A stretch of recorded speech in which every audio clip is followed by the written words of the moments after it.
Student, तो अब हम आपको वर्कशीट नंबर 32 डेट 23 नवंबर सितंबर and subject social science class 10th topic nationalism in Europe पढ़ेंगे। तो हमें पहले पढ़ना है कि ब्रिटेन में किस तरह से पहले क्या हुआ, उसके बाद क्या हुआ, हम पढ़ेंगे। तो पहला, the formation of national state was not the result of sudden upheaval और revolution but was the result of long run process. Europe में, ब्रिटेन में जितना भी कुछ हो रहा था वो सिर्फ नेशन के फॉर्मेशन का प्रोसेस नहीं था, एक बहुत लंबी क्रांति थी जो काफ़ी लंबे समय तक चल रही थी। अगर there was a no British prior of 18th century, 18 century तक ब्रिटेन को एक करने की कोई भी प्राधिकता नहीं नज़र आ रही थी वहाँ पर। The English nation steadily grew on a wealth importance power able to extend influence over other nations island and the English Parliament seized power for monarchy in 1688. The United Kingdom of Great Britain was formed in 1777 with England and Scotland. 1707 में United kingdom great Britain बना England और Scotland के साथ। Next is the United after the failed revolt 1798 Ireland was forcibly incorporated into the United Kingdom in 1801. The symbol of New Britain was actively promoted. Next है हमारा Greek war of independence. Greek में जो युद्ध हुआ था वो कैसे उससे आज़ाद हुए, युद्ध की वजह से कैसे आज़ाद हुए। तो पहला है,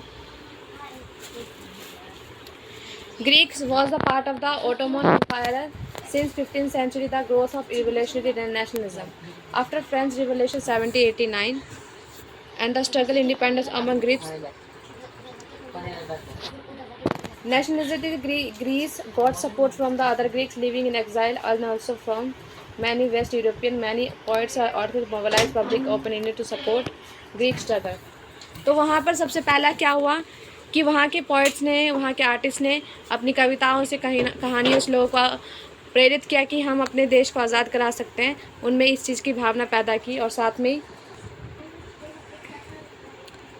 इसके अलावा जो है the English poet lord the organism found the later went to fight in war. जो पोइट लॉर्ड बायरन थे उन्होंने इसमें फंड जमा किया युद्ध के लिए और साथ में युद्ध में भी साथ दिए, जिनकी मौत फीवर की वजह से 1824 में हो गई थी। और treat constantly recognise the Greece independence और 1832 में जाकर ग्रीस इंडिपेंडेंस नेशन बन गया। नेक्स्ट है नेशनलिज्म इन इम्पेरिज्म यानी बल्कान प्रॉब्लम। बल्कान भी एक ऐसा देश था जहाँ पर नेशनलिज्म की प्रॉब्लम थी। वहाँ पे था Balkan was region of geographical and ethnic variation comparison modern day Romania, Bulgaria, Albania, Greece, Macedonia, Croatia, Serbia etcetera. तो बल्कान ऐसी जगह थी जहाँ पे काफ़ी तरह के रीजन पाए जाते थे, काफ़ी तरह के देश थी, काफ़ी तरह की विविधता थी, काफ़ी तरह के धर्म थे। इस वजह से वहाँ पे इतनी मुसीबतें झेलनी पड़ी, उसके बाद ही देश एक हुआ। तो मतलब was inhabited the broadly knows the Slavs, उन पूरे हिस्से को स्लेव्स कहा जाता था। A large part of Balkan under the control of Ottoman empire, वहाँ का सब पूरा का पूरा राज का सब ऑटोमन एम्पायर के हाथों में था। Spread of ideas of romantic nationalism Balkan together distinction of Ottoman Empire made the region very explosive. One by one, European subject nationalism broke away that declared their independence. As the different Slavic nationalists struggle or the refined identity and dependence, the Balkan areas become an area intense conflict, and Balkan state hope to gain more territory and expenses of others. During the period, the intensely rivalry among the European powers for control over this area. This further complicated the matter. Led series of war in region, finally first world war. तो Balkan ही एक ऐसा युद्ध था जिसके बाद first world war हुआ था। अब हमारा क्वेश्चन स्टार्ट होता है। तो क्वेश्चन है, if you had been placed the poet Lord Byron, how would you have the contribute in the Greek war the independence. Second है, the formation of national state in the Britain was not result of sudden upheaval और revolution but was a result of long down outwork process exam. Write a short note of situation of Balkan notes 19th 20th century. How did how did the rise of revolutionary nationalism after 1789 inspire the Greek war independence and struggle for independence of the Balkan state. तो मैं इसके answer आपको अलग से note करके दे देती हूँ।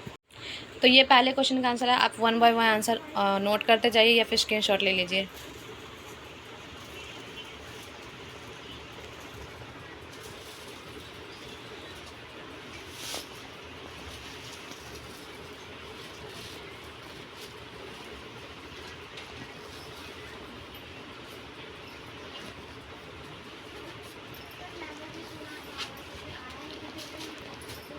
हमारा सेकंड क्वेश्चन स्टार्ट हो चुका है और मैं इसके आंसर आपको दिखा देती हूँ। इसके 2 पार्ट हैं। ये सेकंड आंसर का ही है, आगे का।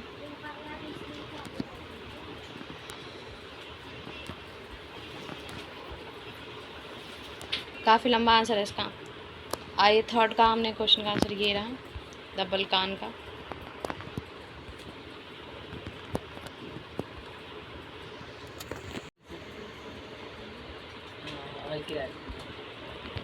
हमारा फोर्थ क्वेश्चन स्टार्ट हो चुका है।